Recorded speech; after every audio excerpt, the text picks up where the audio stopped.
कुसुम सारी रात इस कसम में सो नहीं पाई कि वो रोहित को अपनी प्रेगनेंसी के बारे में कैसे बताएगी।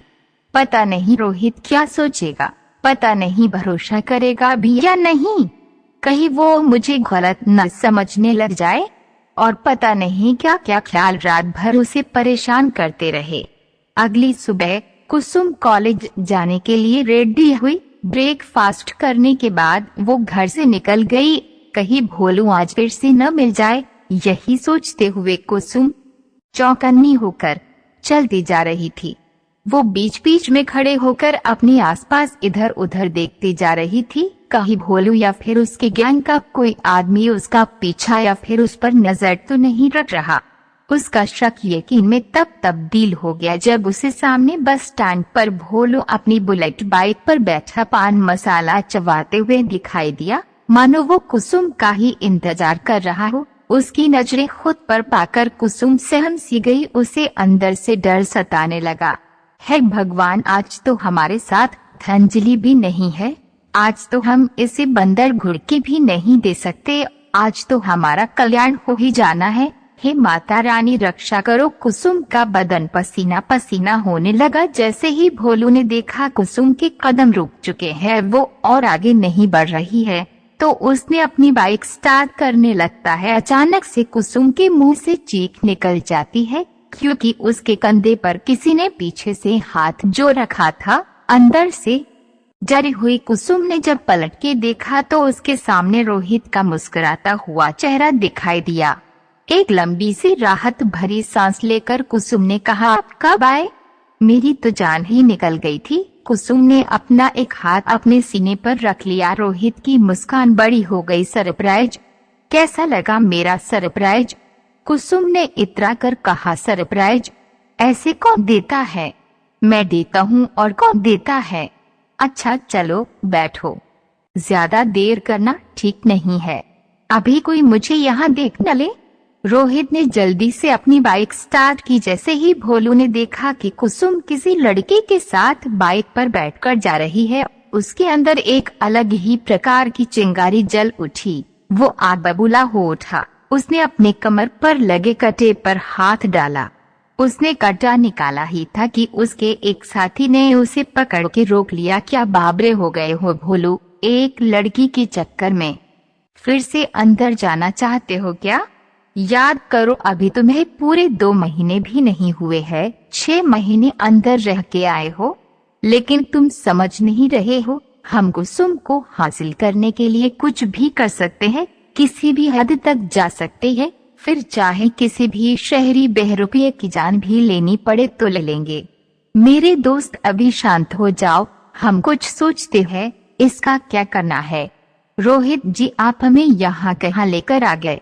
हमें ये सब बिल्कुल भी पसंद नहीं है, और वैसे भी हमारे पास इतना टाइम कहाँ है, हमें कॉलेज जाकर क्लास भी अटेंड करनी है। आज अंजलि नहीं आई है, उसे भी नोट्स देने हैं। एक बड़े से 5 सितारा होटल की खूबसूरत बिल्डिंग के सामने खड़े रोहित से आश्चर्य से देखते हुए कुसुम ने कहा। रोहित परिचित अंदाज में मुस्कुराया और बोला, ये पढ़ाई बढ़ाई और सहेली की फिक्र तो हर रोज करती हो, आज मौका मिला है तो एंजॉय कर लो।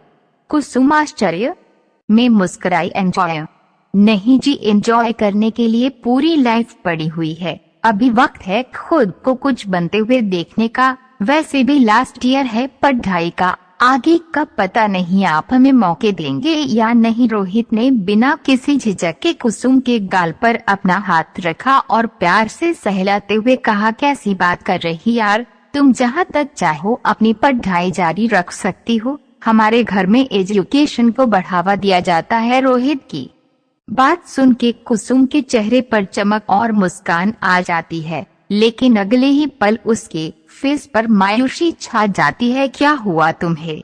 उदास क्यों हो गई? तुम्हें तो खुश होना चाहिए, आज तुम अपने मंगेतर के साथ हो।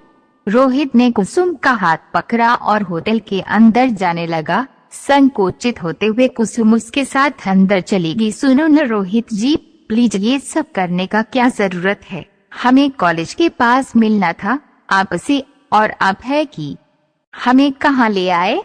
क्या कुसुम तुम भी थोड़ा खुद को भी टाइम दो। तुम किसी गैर के साथ नहीं हो, तुम मेरे साथ हो, मेरे साथ।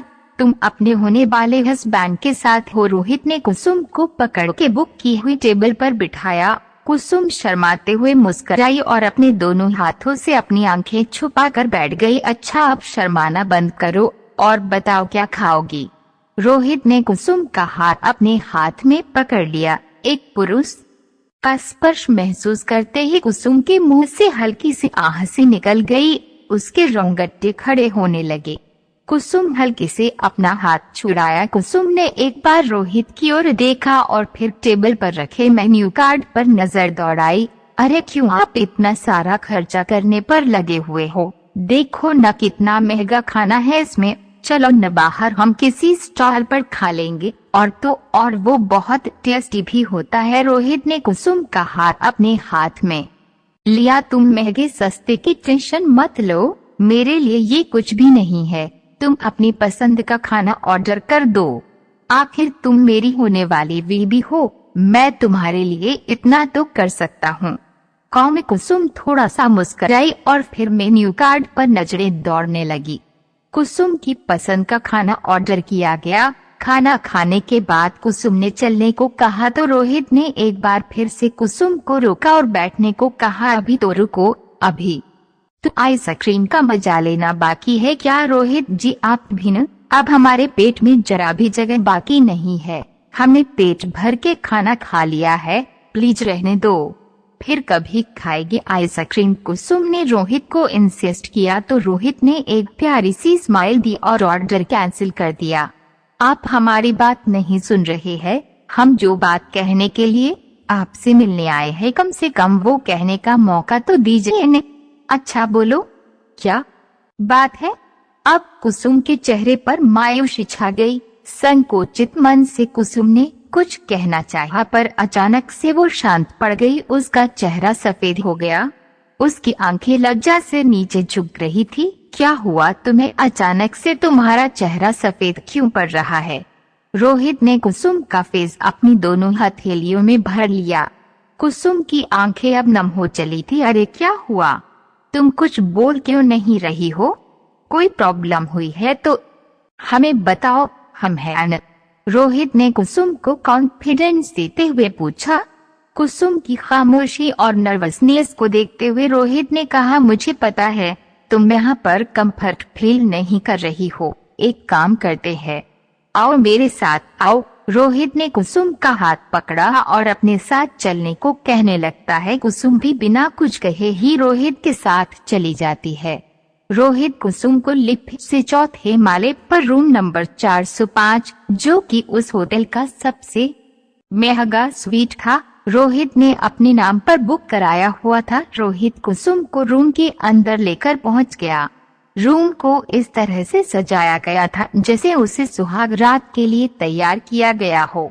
सुगंधित पुष्प अपनी महक फैला रहे थे।